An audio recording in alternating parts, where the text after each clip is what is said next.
Our first destination were the Plaza Islands, a few miles north of Ayora. Immediately after going ashore, we had our first meeting with one of the land iguanas, for which the Galapagos are famous. These reptiles are about 3 feet long.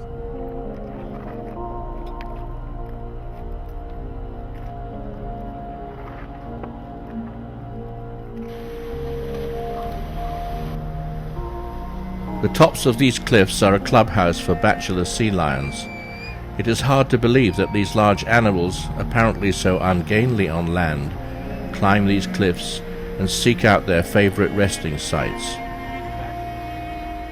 As with any club, the senior members have priority and unceremoniously kick out the juniors.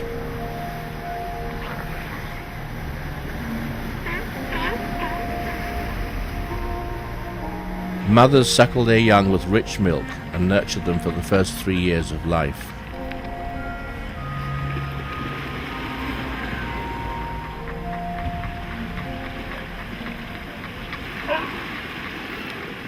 We were underway before dawn in order to reach our next destination. We headed for Kiko Rock, also known as Leon Dormido, the sleeping lion.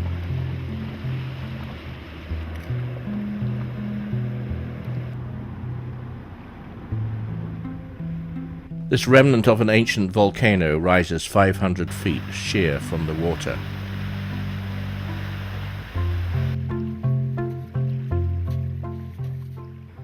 The landscape had a stark beauty. The powdery white sand dazzled the eyes. Crimson ghost crabs scuttled across its surface on tippy toes, like runaway rubies. Adventure swung at her anchor on a turquoise sea, framed with lava as black as jet.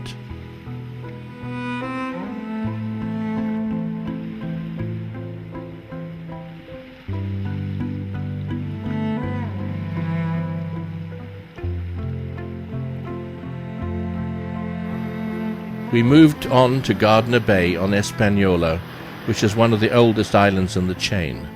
Sea lions lolled along the beach and paid us little attention.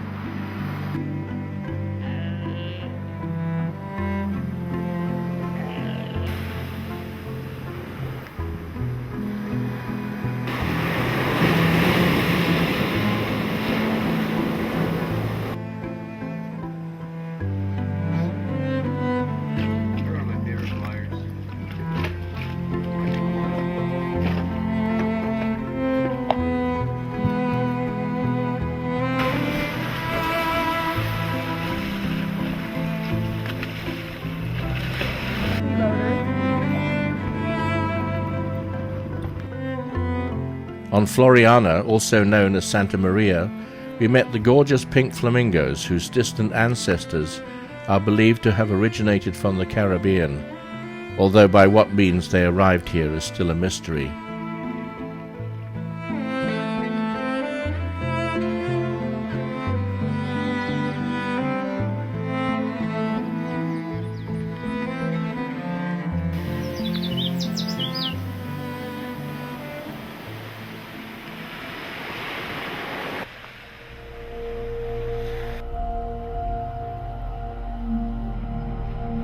At Puerto Egas on Santiago Island, many marine iguanas were warming their body temperature in the morning sun before entering the cold water to forage for the seaweed, which was their main diet.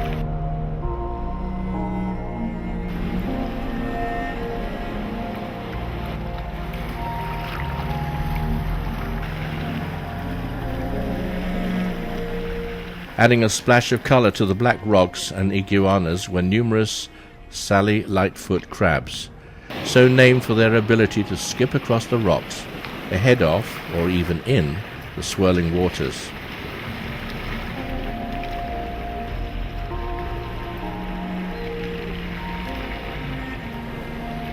This crab is lubricating its joints in preparation for exchanging its shell for a larger size.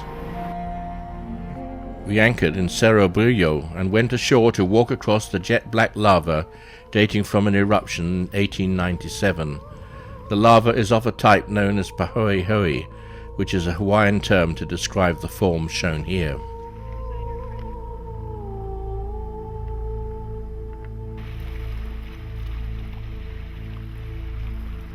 Frigate birds with their 7-foot wingspan cruised effortlessly above us as we headed towards Santa Cruz. First there was one, and then joined by others. They brought to mind pterodactyls floating on a prehistoric wind.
This male with deflated courting pouch became our latest hitchhiker.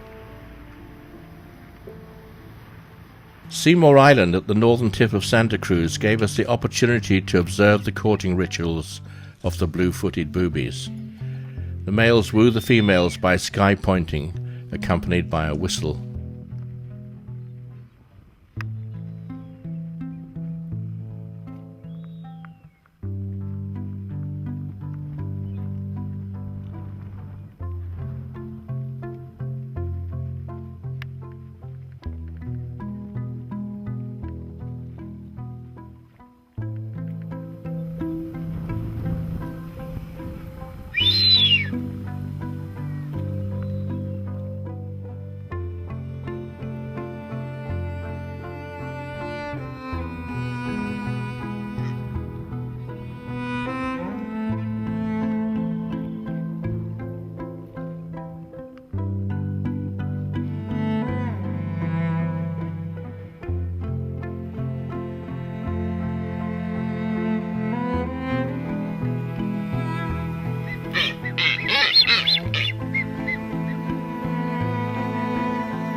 On the ground below, a magnificent land iguana is on the hunt for insects.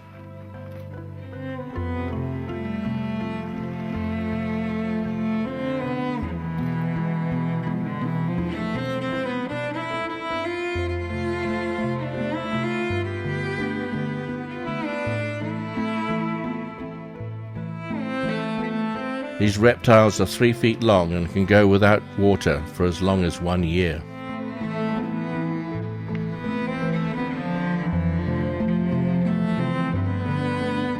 We now took on 1,550 gallons of fuel as we prepared to set out on the 900-mile transit to Panama.